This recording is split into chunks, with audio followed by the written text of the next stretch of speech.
Silver banners hung from the high ceiling like soft rivers of light. At the far end of the hall stood the throne, white as ice, glowing softly in the star-shaped lights above. Soldiers in polished armor stood in two long lines, watching carefully. In the center of the throne sat the man everyone feared and respected, the White Alpha King. He wore no crown, but no one doubted who he was. His white uniform was clean and sharp, and his silver eyes looked down at the crowd without a trace of emotion. He was tall and strong, a warrior who had never lost a battle.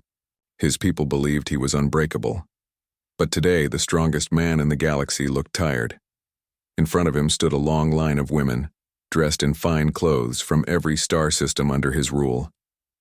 They had been chosen from royal families, noble houses, and great alliances. All had come for one reason: to become the mate of the Alpha King, to stand beside him as queen. Yet one by one, the king's voice echoed the same word. No! Every time he spoke, the hall grew quieter. The council members shifted uncomfortably in their seats. The candidates forced smiles on their faces, but behind their eyes burned anger, fear, or disappointment. To be rejected by the Alpha King was no small thing. A tall man with gold pins on his jacket stepped forward. He was the chief advisor of the council. His voice was calm, but everyone could hear the tension beneath it. "Your Majesty," he said softly, "with respect, the Concord demands a bond. Without it, the alliances will weaken. The other rulers will doubt your rule." The king turned his cold gaze on him. "They may doubt, but I do not bend." "Your Majesty," another counselor added, "your throne is strong but not eternal. You need an heir. The stars need a queen." The king's hands clenched slightly, though no one else would have noticed. Only those who had served him long enough knew the truth. Behind his frozen expression lived old scars. Once, long ago, he had trusted someone with his heart. That trust had been broken. Since that day, the king had built walls around his soul. No one would ever climb them again. The council called forward the next candidate. A woman dressed in a royal blue gown stepped out. She walked with confidence, sure of her beauty, sure of her power. She smiled brightly at the king. "I will stand beside you," she said. "I will give you heirs. I will make your throne stronger than ever." The king did not move. His silver eyes stayed cold. "No," he said again. The woman froze, then lowered her head and walked away. Another candidate came. Then another. And another. All received the same answer. "No." Whispers began to move through the hall like wind through dry leaves. Why won't he choose? Does he plan to rule alone forever? He's going to make the council angry. But the king did not care. He stood from his throne, his white cloak moving like a wave behind him. "This ceremony is over," he declared. "I will not choose." The councilors' faces turned pale. The chief advisor stepped forward again. "Your Majesty." The heavy doors of the great hall creaked suddenly. Every head turned. At the far end, where the guards stood ready, the doors opened wider. A single figure entered. No one recognized them at first. They were dressed in a simple cloak of soft silver, not the shining silk of nobles, not the fine armor of warriors. Their steps were calm, not hurried, not afraid. "Who is that?" someone whispered. The guards moved forward, but the figure raised a hand gently. They were not tall, not strong like the Alpha King, but there was something strange about them. Their hair was white as snow, their skin pale like moonlight, their eyes soft yet steady, an albino Omega. No one had expected such a person here. Omegas rarely entered the royal court. They were quiet, peaceful, often ignored by nobles and warriors. They were not chosen for power. They were not chosen for the throne. The chief advisor frowned. "Guards, remove." The king lifted a hand. "Stop." The hall fell into complete silence. The albino Omega kept walking until they stood in the center of the hall, only a few steps away from the throne. Their cloak moved softly around their feet. When they finally looked up, their pale eyes met the king's. They did not bow, but they did not challenge him either. Their calm was different from the other candidates' pride or fear. It was quiet strength. "Who are you?" the king asked, his voice low. The Omega spoke for the first time. Their voice was soft, but every word was clear. "I am no one important. I am not a noble. I came from the moon colonies." Gasps moved through the council. The moon colonies were poor lands, far from the shining center of the Dominion. No one from there had ever stood in this hall as a mate. Candidate, you have no right to stand here, one of the counselors hissed. The Omega's eyes didn't leave the king's. I have no right, they agreed softly. But I have something to offer. The king raised an eyebrow. And what is that? Not my hand. Not your throne, the Omega said. I offer my mind. I know why your enemies move on the borders. I know why your fleets have been failing. A sharp murmur ran through the hall. What nonsense. How dare they? But the king's expression changed. For the first time in years, there was something new in his silver eyes. A spark of interest. Explain, he commanded. The Omega's hands were steady as they pulled a small metal chip from their pocket. A holographic map appeared in the air between them, showing a web of stars at the Dominion's border. Red marks glowed like fire. The fleet's patrol routes are predictable, they said simply. The enemy moves like water. You build walls. They flow around them. This, they pointed at the map, is how they'll attack your outer planets within 3 cycles. The counselors stared in shock. The king leaned forward slightly. The map was precise, more precise than what even his generals had given him. Who gave you this? The king asked slowly. The Omega shook their head. No one, I watched. I listened. I learned. The king studied the map again. It was accurate. He could see it in a single glance. The Omega had read the stars like a general. Like him, the chief advisor stepped forward, trying to regain control. Your Majesty, this is dangerous.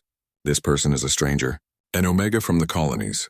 We cannot trust. Be silent, the king said quietly, but his quiet was sharper than any shout. The advisor froze. The king stood from his throne and walked down the white steps until he stood face to face with the Omega.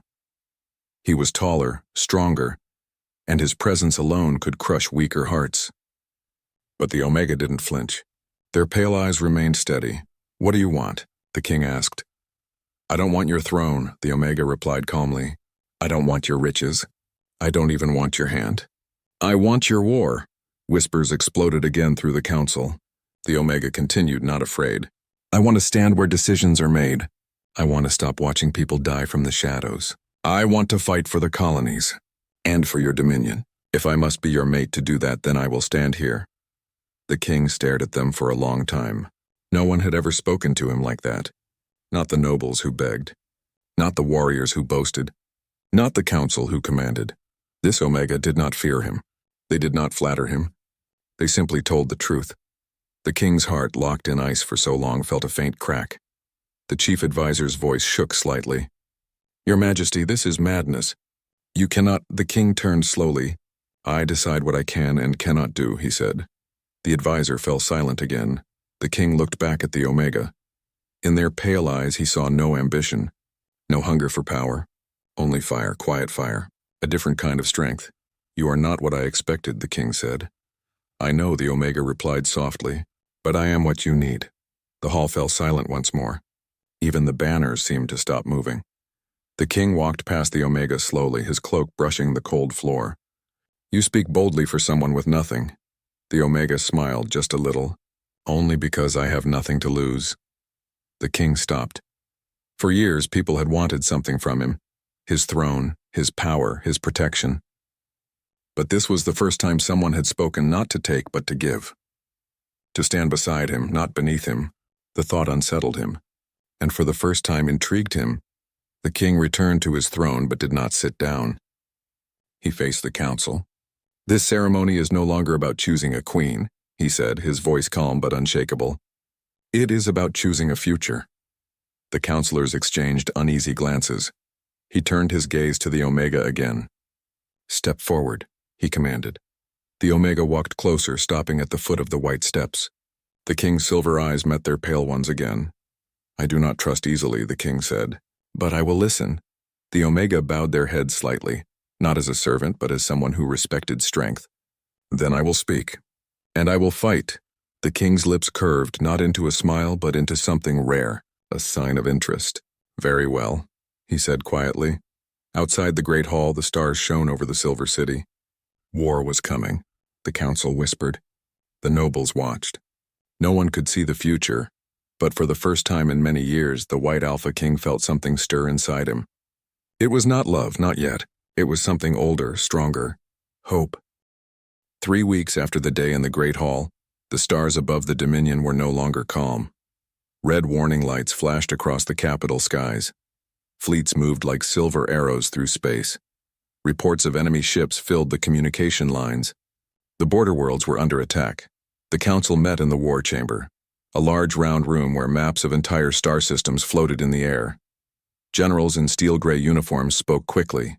Their voices carried worry, even if their faces tried to stay calm. The Alpha King sat at the head of the table. He listened in silence, his silver eyes on the glowing map. "The enemy has changed tactics," said General Varan, tapping the map. "They bypassed the northern line and are pushing toward the trade routes. If they control those, we lose half the Dominion." "Deploy more fleets," another general said quickly. "Cut them off before they reach the core." "It's too late," Varan said. "They know our paths.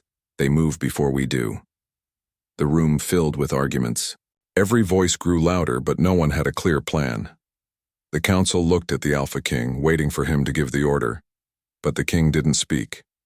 His eyes moved to the far end of the table where someone sat quietly, wrapped in a simple silver cloak. The Albino Omega. They had been invited to the War Council only because the king himself commanded it. Many generals didn't like it. They believed Omegas belonged far from war and power. But the king ignored their disapproval. He had seen the Omega's mind work. He knew they saw things others did not. The Omega looked at the map carefully. They didn't shout. They didn't wave their hands. They simply studied. Then they spoke. Their voice was soft, but in the quiet, it was clear. "They are not attacking to win." The generals frowned. "What?" "They're not trying to crush your armies," the Omega explained. "They're pulling them away. Look at the pattern." They stood and walked closer to the map. Their pale fingers touched the glowing red lines. "This path here and here and here, all fast, all sharp. It looks like a full attack. But it's a trick. They want you to chase." The king leaned slightly forward. He understood. "They want the core undefended." The Omega nodded. "They're trying to split your strength. If you send everything north, their real fleet will strike from the east, quiet, fast." A heavy silence filled the room. The generals stared at the map again. Now they could see it, the pattern they had missed. "How do you know this?" one of them asked, suspicious. The Omega looked at them calmly. "Because this is what I would do." The king almost smiled. He saw the truth. Their mind worked like a general's. No fear, no hesitation. "Prepare the fleets," the king said. "We defend the eastern route." "But your majesty," Varan said quickly. If we're wrong, the king interrupted. "I'll be on the front line." The council froze. It had been years since the king himself entered battle. His presence on the field was a signal to all. The Dominion would fight with everything it had. The king rose from his seat. "Omega," he said, "you're coming with me." The Omega blinked, surprised, but didn't refuse. "Yes, your majesty." The battle fleet was ready within hours. Huge silver ships floated in the dark sky like silent beasts. Engines glowed blue. Thousands of soldiers prepared their stations. The king stood on the bridge of the lead ship, wearing his white command coat. Beside him stood the Omega, dressed in a simple uniform, not for show but for purpose. The crew watched them with mixed emotions. Some respected the king deeply, some doubted the Omega, but no one dared speak against the king's order. The ship left the capital, joining the others in a perfect line. They moved toward the eastern route, toward empty stars. Or so the enemy thought. Hours passed in silence. Then the warning lights blinked red. The radar came alive. "Multiple signatures detected," shouted the navigator. "Enemy fleet approaching, fast." The Omega's map had been right. A massive shadow moved through the stars. Dark ships with red cores. Their formation was tight and fast, meant for surprise. "They thought we wouldn't see them," Varan whispered. "They were wrong," the king replied. The fleet spread into position like wings opening. The king stood at the front of the bridge, his hands behind his back, his eyes steady. "Open communication," he commanded. The enemy fleet sent no reply. They came in silence. Cold, confident. The first blast came like thunder. Blue shields flashed as enemy fire struck. The Dominion ships answered at once. Lasers cut through the dark like rain of light. Explosions bloomed between stars. The king moved through the bridge with calm steps. "Pull the front line back," he ordered. "Make them think we're retreating." Varen nodded and relayed the command. The Dominion ships moved back in perfect order. The enemy followed, pushing forward. The Omega stood near the map, watching the enemy's movement. Their hands trembled a little, but their voice was calm. "They'll turn right in 3 minutes." The king looked at them. "How do you know?" "Because they always go for the weak point," the Omega said. "And that's where you'll crush them." The king gave the order. His ships waited. The enemy moved exactly as the Omega predicted. When the enemy turned, the Dominion fleet opened fire from both sides. Traps activated. Mines exploded. Half the enemy's ships were caught in a brilliant trap of light and fire. "Direct hit," a soldier shouted. "We've got them." But the Omega's eyes narrowed. "Not yet." At that moment, a second wave of enemy ships uncloaked behind them. The trap was a trap itself. The bridge shook as explosions hit their rear shields. The lights flickered. People grabbed their stations. "They were waiting for us to commit," Varen shouted. The king's jaw tightened. He turned to the Omega. "What now?" The Omega didn't panic. Their pale eyes moved across the map. "Their second fleet is stronger, but not smarter. If we break their center, the rest will scatter." "And how do we break it?" the king asked. "You lead." The king stared for a moment. Then he gave a short, firm nod. The king walked to the hangar deck. Soldiers looked up in surprise. It had been years since their king had joined a battle in person, but his presence filled the air with a new fire. The Omega followed him, their steps quiet but steady. He climbed into his starfighter, a white ship with silver markings. The moment, the engines roared to life. The entire fleet's spirits rose. "Alpha 1 moving out," the king said through the comm. "Omega unit ready," the soft voice answered beside him. The Omega sat in a smaller support craft, built more for coordination than firepower. "Stay close," the king said.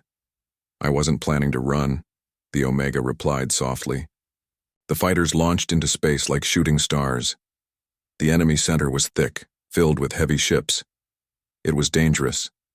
But danger was something the king had never feared. He moved like lightning, weaving through enemy fire. His aim was precise, every shot clean. He didn't waste a second. His silver eyes burned with the old fire of war. The Omega stayed behind him, scanning the field, calling out positions. 2 on your left. 3 above you. Enemy shield dropping on Sector 6. The king followed their voice like a compass. Together they broke through the enemy's shield line. Dominion fighters swarmed in after them, turning the chaos into a wave. The enemy ships began to fall apart. "Push forward," the king ordered. "For the Dominion!" The soldiers roared through their comms. The king and the Omega led the charge. The battle lasted for hours. Space was filled with the flash of weapons and the silence of the void. Slowly, surely, the enemy fleet broke under the weight of the Dominion's will. When the last enemy ship fell, silence returned. Cheers erupted through the fleet. They had won, against overwhelming numbers, against a trap. The king's starfighter returned to the hangar, covered in light scars of battle.